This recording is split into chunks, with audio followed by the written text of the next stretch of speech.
Will you marry me, Ella? The words hung in the air like smoke, crystallizing this moment forever in my memory. Ryan knelt before me, holding up a princess-cut diamond that caught the light from Mom's antique chandelier. Our families watched, breaths held, waiting for my response. The perfect scene in the perfect setting. My childhood home, surrounded by loved ones at our annual Thompson family dinner. I should have known better. Yes, I whispered, tears welling up. Yes, of course. The room erupted in cheers and congratulations. Ryan slipped the ring onto my finger, his smile brilliant, but something else flickering behind his eyes. Something I couldn't quite place. My mother's face told a different story. While everyone else crowded around us, she stayed back, arms crossed, her teacher's scrutiny evident in her narrowed eyes. She'd never fully warmed to Ryan, despite his charm and success as one of the city's top corporate lawyers. Wonderful news, my brother David said, clapping Ryan on the back. Though, I have to say, you picked quite the public venue for this. His tone carried an edge that most people would miss, but I caught it. David had always been protective, even more so since Dad passed. Ryan's hand found the small of my back, possessive. Actually, there's something else we should discuss while everyone's here. He cleared his throat. Given our respective assets and businesses, I think it's prudent we have a prenuptial agreement. The room went quiet. My cheeks burned. A prenup?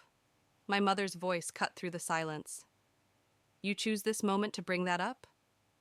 Mom, please, I started, but Ryan interrupted. It's standard practice nowadays, Sophia, especially considering Ella's successful boutique chain and my law practice. We both have interests to protect. He squeezed my waist. There's also the matter of the infidelity clause I'd like to include. My stomach dropped. Infidelity clause? Just a precaution, sweetheart. To protect us both. His smile didn't reach his eyes. If either party is unfaithful, they forfeit all shared assets. David stepped forward. That seems excessive for a marriage supposedly built on trust. I agree, Mom added. Why start a marriage assuming the worst? It's fine, I said quickly, though something cold had settled in my chest. Ryan's right. It's just business. I forced a smile, trying to salvage the moment. Let's not spoil the celebration. But the celebration was already spoiled. As everyone drifted back to their drinks and conversations, the weight of the ring felt different on my finger. Heavier. Like a shackle instead of a promise. Later that night, as I helped Mom clean up, she cornered me in the kitchen. Honey, are you sure about this? I stacked plates with more force than necessary. Of course I'm sure. Ryan's just being practical. Practical? She set down her wineglass. Ella, that man just turned what should have been one of the happiest moments of your life into a business transaction, in front of your entire family. You're overreacting. Am I? Then why won't you look at me? I gripped the counter's edge, fighting back tears. Because I love him, Mom. Isn't that enough? She touched my shoulder gently. Love should never require you to prove your worth through legal documents. The kitchen door swung open and Ryan appeared. There's my beautiful fiancé. He smiled that perfect smile, but something in his expression made me shiver. Ready to head home? I nodded, avoiding Mom's gaze. As we walked to his car, the ring caught the moonlight, throwing sparkles across the driveway. Beautiful and cold, just like the man who gave it to me, just like the contract he wanted me to sign. What I didn't know then was that this wasn't just about protection or practicality. This was the first thread in a tapestry of deception that would unravel everything I thought I knew about love, trust, and the man I was about to marry. The bell above EcoThread's door chimed as Marcus Chen, my newest supplier, walked in carrying samples of sustainable bamboo fabric. Ryan appeared seconds later, materializing like a shadow behind him. Surprise visit, Ryan said, his smile tight. Thought I'd take you to lunch. I forced myself to keep arranging the display rack, though my hands trembled slightly. Can't today. Marcus and I have a meeting scheduled. Marcus? Ryan's gaze fixed on my supplier, who shifted uncomfortably under the scrutiny. Funny, you've never mentioned him before. Because there was nothing to mention. I turned to Marcus. Let's set up in my office. Actually, Ryan stepped between us. I insist on sitting in. As your future husband and legal counsel, I should be involved in all major business decisions. The air grew thick with tension. Marcus glanced between us, clearly sensing the undercurrent. I can come back another time, Ella. No, I said firmly. Ryan was just leaving. Ryan's jaw tightened. He grabbed my elbow, steering me toward the stockroom. A word, sweetheart? Once we were alone, his facade cracked. Who is he really? A supplier, Ryan. One of many I meet with regularly to run my business. You know, the successful one I built without your help. Don't get smart with me. He leaned closer, his cologne suddenly suffocating.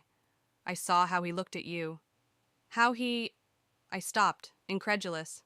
He's married, with 3 kids. Their pictures are literally his phone background. That doesn't mean anything these days. His fingers dug into my arm. Remember the prenup, Ella. One mistake is all it takes. I yanked free. Is that what this is about? You're trying to catch me in something so you can trigger that ridiculous clause? I'm trying to protect what's mine. I'm not yours. I'm your fiancé, not your property. The words came out before I could stop them. His expression darkened. Careful, Ella. You're starting to sound like you don't want this marriage. Maybe I don't. The admission hung between us like shattered glass. Not if this is what it's going to be like. Ryan's phone buzzed. He checked it, his face smoothing into that practiced lawyer's mask. We'll discuss this later. I have a meeting with Megan about the Harrison case. Megan? Something clicked. Your new paralegal? The one you've been working late with all week? Don't. His voice went deadly quiet. Don't you dare turn this around on me. Why not? Seems like you're the one with something to hide. He stepped closer, towering over me. I'd be very careful about making accusations you can't prove. Remember who has more to lose here. The threat was clear. I thought of my stores, my employees, everything I'd built, how easily a skilled lawyer could tear it all apart. Now, he straightened his tie, I suggest you wrap up your meeting with Marcus quickly, and in the future, schedule male clients when I'm available to attend. He left me standing there, hands shaking, rage building in my chest. Through the stockroom window, I watched him pass Marcus with a predatory smile, saying something that made my supplier pale slightly. My phone buzzed, a text from David. Need to talk. Found something interesting about Ryan's past. Call me. I stared at the message, then at my engagement ring. The diamond caught the fluorescent light, throwing shadows on the wall that looked like prison bars. Marcus poked his head in. Everything okay? No, I said quietly. But it will be. I pulled up my brother's number, my decision crystallizing. Marcus, I'm sorry, but we'll need to reschedule. Something urgent just came up. As I dialed David's number, Ryan's threat echoed in my mind. He was right. I had more to lose. But he'd forgotten one crucial detail. People with everything to lose are the most dangerous kind. The line connected. David, tell me everything you found. The game Ryan wanted to play, fine. But he'd soon learn I wasn't the easy target he thought I was. And unlike him, I didn't need to manufacture evidence of betrayal. I just needed to find what was already there. David slid a manila folder across his kitchen table. 3 previous engagements in 5 years, Ella. All ended mysteriously. All involved successful women, and all included similar prenup clauses. My coffee went cold as I flipped through the documents. Photos, newspaper clippings, court records. Each page revealed another layer of Ryan's deception. How did you get these? Remember Sarah from college? She works at the courthouse now. He tapped one particular document. This caught her eye. Rachel Martinez, CEO of a tech startup, engaged to Ryan in 2019. 3 months later, she lost controlling interest in her company after a mysterious scandal. My hands trembled. And the others? Similar patterns. Elizabeth Chen, gallery owner. Catherine Walsh, real estate developer. Both lost everything right after breaking things off with Ryan. David leaned forward. He's not looking for love, sis. He's hunting. My phone buzzed. Ryan's face appeared on screen. I declined the call. I need more proof. Something concrete. Already ahead of you. David scribbled a number on a napkin. Lucas Grant, former investigative journalist. He's discreet and thorough. Another buzz. A text from Ryan. Where are you? We need to discuss the wedding venue. And why aren't you answering my calls? I should go. I stood, gathering the documents. Ryan's getting suspicious. Ella, David caught my arm. Be careful. The women who exposed him, they didn't just lose their businesses. Before I could respond, the doorbell rang. Through David's front window, I glimpsed Ryan's Mercedes in the driveway. Shit. I shoved the folder into my bag. He followed me? David's expression hardened. Back door, go. I'll handle him. I slipped out just as David opened the front door. Ryan's voice carried through the house. David, is Ella here? She's not answering her phone, and I'm worried. Racing to my car, I pulled out Lucas's number. 3 rings before a gruff voice answered. Grant speaking. I need your help investigating someone. My voice shook as I started the engine. It's about... Movement in my rearview mirror caught my eye. A familiar figure emerged from between parked cars. Megan Carter, Ryan's paralegal. Phone raised as if taking photos. Miss, you still there? Lucas asked. Can you meet today? It's urgent. I pulled away from the curb, watching Megan shrink in my mirror. And I think I'm being followed. Coffee shop on 7th. 1 hour. Look for the guy in the Ranger's cap. I ended the call just as another text came through. Not from Ryan this time, but an unknown number. Be careful who you trust. Not everyone is who they seem. M. My hands gripped the steering wheel tighter. Was Megan warning me or threatening me? At a red light, I noticed a small envelope in my bag I hadn't put there. Inside was a USB drive and a note in unfamiliar handwriting. Ryan's real prenup terms. Different from what he showed you. You're not the first, but you could be the last. Your choice. The light turned green. Behind me, a black sedan pulled out into traffic. The same one I'd seen outside David's house. My heart raced as I took 3 random turns, confirming my suspicion. They were definitely following me. I had 1 hour to lose my tail and meet Lucas. 1 hour before Ryan realized I knew something. 1 hour to decide if I was ready to uncover the full truth about the man I'd agreed to marry. The USB drive seemed to burn through my bag. Whatever was on it, combined with David's files and whatever Lucas might find, it could destroy Ryan. But first I had to survive long enough to use it. I made another turn, this time into a busy shopping center. As I parked, my phone lit up with a final text from Ryan.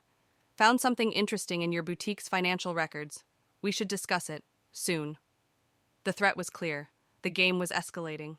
And now I knew it wasn't just my heart at stake anymore. It was everything I'd built, everything I was. Time to stop playing defense. Lucas spread the photos across his desk like a deck of dark cards. Your fiancé's been busy. Each woman followed the same pattern: engagement, prenup, mysterious financial troubles, then total ruin.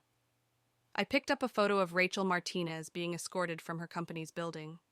Her face bore the same shell-shocked expression I'd seen in my mirror lately. How does he do it? Carefully. Lucas pulled out a document. He creates situations where they appear to violate the prenup's terms, then triggers the penalty clauses. But that's not the worst part. My stomach clenched. What is? The women who fought back, they didn't just lose their businesses. He slid forward a newspaper clipping. Catherine Walsh died in a car accident 2 days before she was supposed to testify about financial irregularities at Ryan's firm. The office suddenly felt too small, too exposed. You think he... I don't think anything. Lucas's eyes met mine. I just find patterns. And this pattern? It's getting worse with each woman. My phone buzzed. Ryan again. Coming over tonight. We need to discuss the boutique's audit. No excuses. He's already making his move, I whispered, showing Lucas the text. He mentioned finding something in my financial records. Classic setup. Lucas gathered the evidence into a folder. Question is, what are you going to do about it? Before I could answer, his office door burst open. Megan Carter stood there, breathing hard. He knows! I jumped up. What are you... Ryan knows you're here. She closed the door quickly. He had me following you, but She swallowed. I can't do this anymore. Not after what happened to Catherine. Lucas's hand moved toward his desk drawer. You knew about Walsh? I helped him cover it up. Megan's voice cracked. He said it was just business, that she'd brought it on herself. But now... She looked at me. He's already planted evidence of embezzlement in your company records. Tonight's meeting, it's a trap. My legs went weak. The audit he mentioned is fake, but the documents he's created aren't. She pulled out her phone, showing us emails. Once you sign the new prenup addendum he's bringing tonight, everything's in place. One wrong move, and you'll lose everything, if you're lucky. A car door slammed outside. Through the window, I glimpsed Ryan's Mercedes pulling up. Back exit, Lucas said, grabbing his keys. Now. Wait. I snatched the folder of evidence. Why are you helping me, Megan? Her face hardened. Because Catherine was my sister, and I've been gathering evidence against Ryan ever since her accident. I just needed someone he couldn't manipulate or frighten into silence. Footsteps echoed in the hallway. Ryan's voice carried through the door. Ella, I know you're in there, sweetheart. Let's talk about this. Lucas moved to a hidden door behind his filing cabinet. Service entrance leads to the alley. Come with me, I told Megan. She shook her head. I need to stay. Keep playing my part. Besides, she smiled grimly. I've got my own insurance policy against him now. The door handle jiggled. Ryan's voice turned sharp. Ella, don't make this harder than it needs to be. I slipped through the hidden door just as the main one opened. Through the crack, I watched Ryan enter, all smooth charm and deadly grace. Megan, what are you doing here? Following her like you asked. Megan's voice was steady. But she left 10 minutes ago, seemed upset. As I crept down the dark service stairs, their voices faded behind me. My phone buzzed one final time, a text from an unknown number. Everything's recorded, get somewhere safe. The real fight starts tomorrow. M. In the alley, Lucas waited in his car. Where to? I thought of my mother's warnings, David's research, Catherine's fate. The evidence in my hands could destroy Ryan, or get me killed. My brother's lake house, I decided. Ryan doesn't know about it. As we pulled away, I caught a glimpse of Ryan emerging from the building, phone to his ear, face dark with fury. He'd taken everything from those other women. He wouldn't take it from me. The lake house windows rattled as thunder rolled across the water. I stared at my phone's screen, reading the latest headline. Eco Threads under investigation for financial fraud. Below it, a quote from Ryan painted me as an unstable business owner who'd lost control. A knock at the door made me jump. It's me, David called. I let him in, rain dripping from his jacket. He carried a laptop and a grim expression. Ryan's made his move. He's filed an emergency injunction to freeze your company's assets. He can't. He already has. David opened his laptop, using documents that show systematic embezzlement going back 3 years. The signatures look real, Ella. Really real. My hands shook as I poured coffee. Megan warned me about this. Speaking of Megan, David pulled up a video file. This came from her an hour ago. The footage showed Ryan in his office, talking to someone off camera. Once the audit findings go public, the board will have no choice but to remove her. His smile was predatory, just like the others, though this time we might need a more permanent solution. Others? The off-camera voice asked. Catherine got messy, started asking questions. Sometimes accidents are necessary. Ryan's laugh sent chills down my spine. Ella's smarter than that, though, aren't you, sweetheart? The camera shifted, revealing my reflection in his office window. He'd known he was being recorded. It's a warning, I whispered. David closed the laptop. It's more than that. Mom called. Ryan showed up at her house today with concerns about your mental health. He's building a case, Ella, making you look unstable before he makes his final move. My phone buzzed. Megan. He's planning something at tomorrow's charity gala. Don't trust anyone. Another text followed from an unknown number. Your mother seemed very worried about you today. Perhaps you should visit her? The threat was clear. My hands curled into fists. He's going after everyone I love. Then we go after him first. David pulled out a USB drive. Remember Sarah from the courthouse? She found something interesting about Catherine's accident. The brake lines. Headlights swept across the windows. Through the rain, I glimpsed two SUVs pulling up. Back door, David whispered, grabbing his laptop. Now. We slipped out just as pounding started at the front door. Miss Thompson? Police. We have some questions about EcoThread's financial records. Racing through the rain, we made it to David's car, hidden in the trees. As we pulled away, I saw Ryan stepping out of one of the SUVs, watching our escape with that same predatory smile. Where to? David asked, taking back roads to avoid being followed. I thought of Catherine, of my mother, of everything Ryan had destroyed. The gala, that's where he's planning to finish this. Ella, it's too dangerous. Exactly. I pulled out my phone, texting Megan. Tomorrow night. Be ready. Her response was immediate. Already am, but there's something else you need to know first. Lightning flashed across the lake, illuminating the road ahead.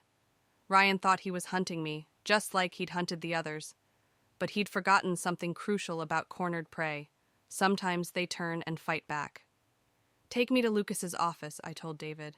If Ryan wants to play games with evidence, let's show him what real evidence looks like. As we drove through the storm, I removed my engagement ring and dropped it into my coffee cup, watching it sink like a stone. Tomorrow night would end one of two ways, with my complete destruction or Ryan's. There would be no middle ground, no peaceful resolution. The thunder growled again, matching the storm building inside me. Ryan had taught me well. Sometimes accidents were necessary. And tomorrow night, at the gala, we'd see who had learned his lessons better.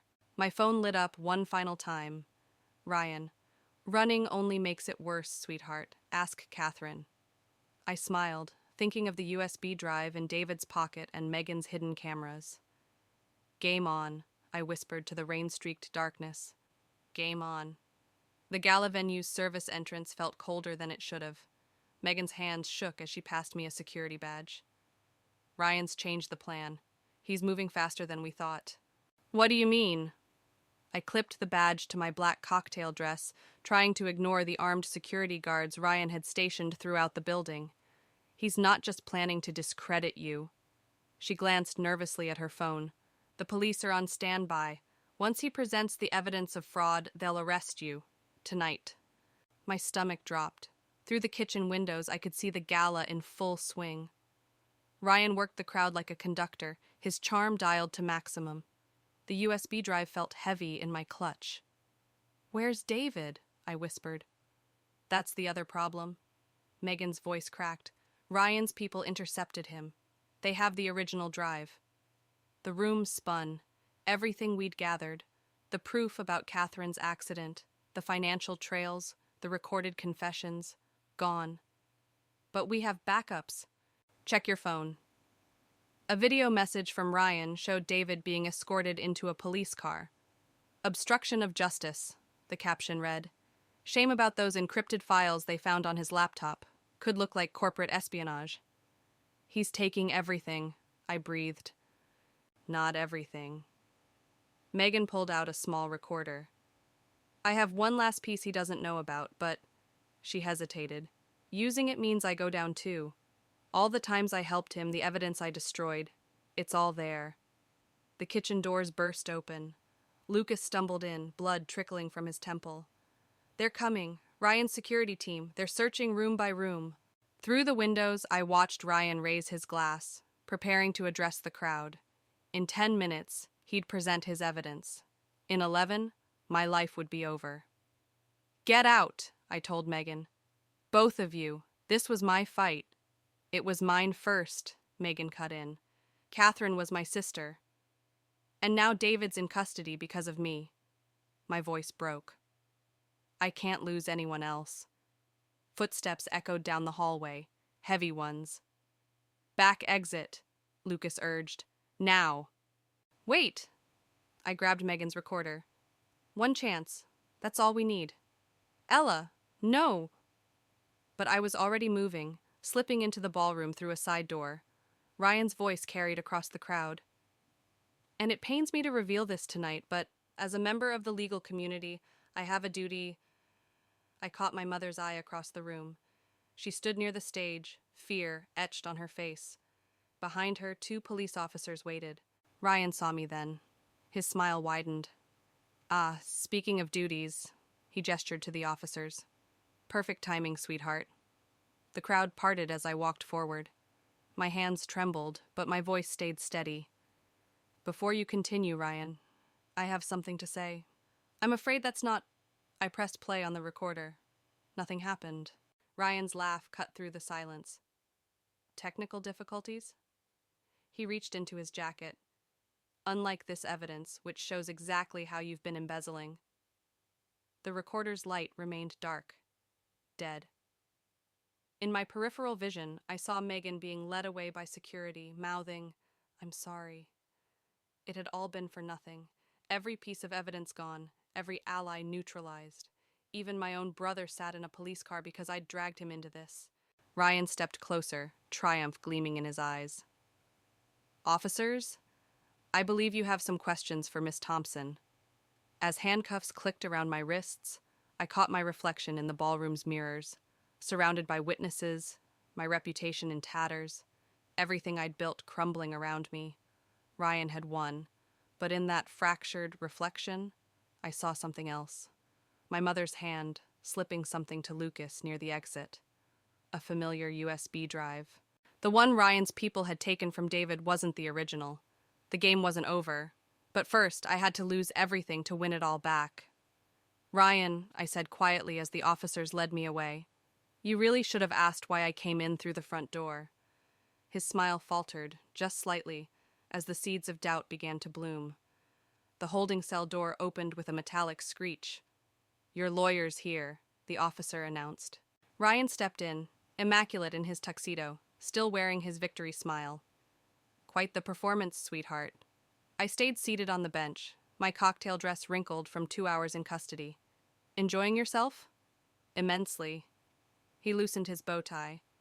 "Though I have to admit, that cryptic comment about the front door has been bothering me." "Has it?" His smile tightened. "Where's the drive, Ella?" "Which one? The fake you took from David, or the real one my mother gave to Lucas?" The first crack appeared in his facade, a slight twitch near his eye. "You're bluffing." "Am I?" I stood slowly. "Check your phone." He pulled it out, finger hovering over the screen. "If this is another trick." The gala's live stream just went viral. Specifically, the part where Lucas hijacked the projection system. I stepped closer. "You really should have checked the guest list more carefully. Those tech investors you invited? They work for David." Ryan's phone exploded with notifications. His face drained of color as he watched the footage playing across social media. His confession about Catherine, the doctored financial records, everything. "Impossible," he whispered. "I had every angle covered." "Except one." I moved to the cell door. "You forgot about Megan." "Megan's loyal to her sister's memory." The door buzzed open as if on cue. Detective Sarah Chen, David's friend from the courthouse, stood waiting. "Remember Catherine Walsh, Ryan? Megan's been building a case against you since the day of her accident." Ryan lunged for the door, but 2 officers caught him. "You can't prove anything." "Actually," Detective Chen held up a warrant, "we can. Megan kept everything, including the original brake line from Catherine's car, the one you had tampered with." "She's lying!" Ryan struggled against the officers. "Ella, think about what you're doing. I can still save your company." "My company's fine." I watched as they cuffed him. "The board already voted. Turns out they don't appreciate being manipulated into a false fraud investigation." His mask finally shattered completely. "You stupid bitch, you have no idea what I'm capable of." "But I do." Megan appeared in the doorway, flanked by David and my mother. "That's why I recorded everything. Every threat, every scheme, every confession, including the one about Catherine." Ryan's face contorted with rage. He broke free from the officers, lunging toward me with murderous intent. "You ruined everything." I didn't flinch. "No, Ryan, you did that yourself." The officers tackled him as Detective Chen read him his rights. Through the chaos, I caught Megan's eye. She nodded once, tears streaming down her face. "For Catherine. For all of them. Miss Thompson? An officer approached with my belongings. You're free to go. We'll need your statement tomorrow. Outside the station, dawn was breaking. David hugged me tight. That was too close. Worth it, I said, watching Ryan being led to a patrol car. Though I could have done without actually being arrested. Sorry about that, Lucas appeared, looking worse for wear. Had to make him think he'd won completely. Only way to get him to let his guard down. My mother touched my arm. Are you sure you're okay? I looked at my bare ring finger, then at the horizon where the sun painted everything in new light. I will be. Ryan caught my eye through the patrol car window. For a moment, I saw past the rage to the fear beneath, the same fear he'd instilled in all his victims. Now he was the one facing loss, facing consequences, facing justice. Karma's a bitter thread to swallow, isn't it? I whispered as the car pulled away. Megan stepped beside me. Catherine would have loved this. Think it's over? She smiled grimly. The criminal case is just beginning. But his reputation? His power? She gestured to our phones, still buzzing with notifications as the story spread. That's already destroyed. We watched the patrol car disappear around the corner, carrying with it the man who'd thought he could own us all. In the end, his greatest mistake wasn't his greed or his cruelty. It was underestimating the strength of the women he'd tried to break. The courthouse steps felt different under my feet this time. No fear, no uncertainty, just the weight of justice finally settling into place. Inside, Ryan sat at the defendant's table, his designer suit replaced by prison orange, his charm dulled by months in custody. He didn't look at me as I took the witness stand one last time. The defendant will rise, the judge announced. Before sentencing, does the accused have any final statements? Ryan stood slowly, the chains at his ankles rattling. Your Honor, I maintain my innocence. These women, Miss Thompson, Miss Carter, the late Miss Walsh, they conspired to destroy my reputation out of jealousy and greed. Megan's hand found mine in the gallery. I squeezed it gently as the judge shuffled his papers. 25 years, he declared. No possibility of parole for 15. As the gavel fell, Ryan finally turned to face me. The mask was gone completely now, leaving only raw hatred and something else, fear. The same fear he'd used to control us all. Outside, reporters swarmed, but Detective Chen cleared a path. The DA wants to thank you both, she told Megan and me. Your testimony helped uncover 3 more victims. 3 more? Megan's voice cracked. They're coming forward now. Your courage gave them strength. My mother waited by her car, holding something I hadn't seen in months, my original engagement ring. Found this in the Lake House coffee cup, she said. Thought you might want to sell it. Put the money toward the foundation. The Catherine Walsh Foundation for Women in Business, our way of ensuring Ryan's other victims got back on their feet. His seized assets would fund it for years to come. Keep it, Megan said suddenly, as a reminder. Of what? I asked. The mistake I almost made? Of the strength it took to unmake it. David appeared with Lucas, both carrying files. The civil suits are ready, my brother said. Ryan's former partners are scrambling to settle. They don't want their roles exposed. And the story? I asked Lucas. He grinned. Going to print tomorrow. Full expose on how the legal establishment protected him for years. Several judges are already announcing early retirement. A commotion drew our attention. They were leading Ryan to the prison transport. He walked with his head high, still trying to maintain that air of control. Wait, I called out, approaching him one last time. The guards tensed, but I stayed just out of reach. I want you to know something, his lip curled. Come to gloat? No, to thank you. I held up the ring. You taught me an important lesson about power. Real power isn't in controlling others. It's in helping them find their own strength. How inspirational, he sneered. Enjoy your victory while it lasts. People have short memories. But paper trails don't. Megan stepped up beside me. Catherine's case has been reopened. Every deal you ever made is being scrutinized. Every life you tried to destroy is being rebuilt. Something flickered in his eyes. The realization that his legacy wouldn't be one of fear and control, but of failure and exposure. As they led him away, my mother touched my shoulder. Ready to go? I looked at our unlikely family. Megan with her fierce determination, Lucas nursing his coffee, David already working on his laptop, Detective Chen coordinating with her team. Each played a part in unraveling Ryan's web of deceit. Almost. I walked to the courthouse steps, where more women waited, Ryan's other victims, ready to tell their stories, ready to reclaim their power. The ring caught the sunlight one last time before I handed it to the first woman in line. Sell it, I told her. Use the money to start over.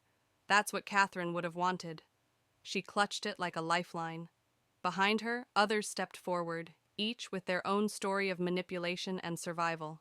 The foundation would help them all rebuild. But more importantly, they'd help each other heal. Because that's what Ryan never understood. True strength isn't in the threads we use to bind others, but in the ones we use to lift each other up. And those threads, they never break.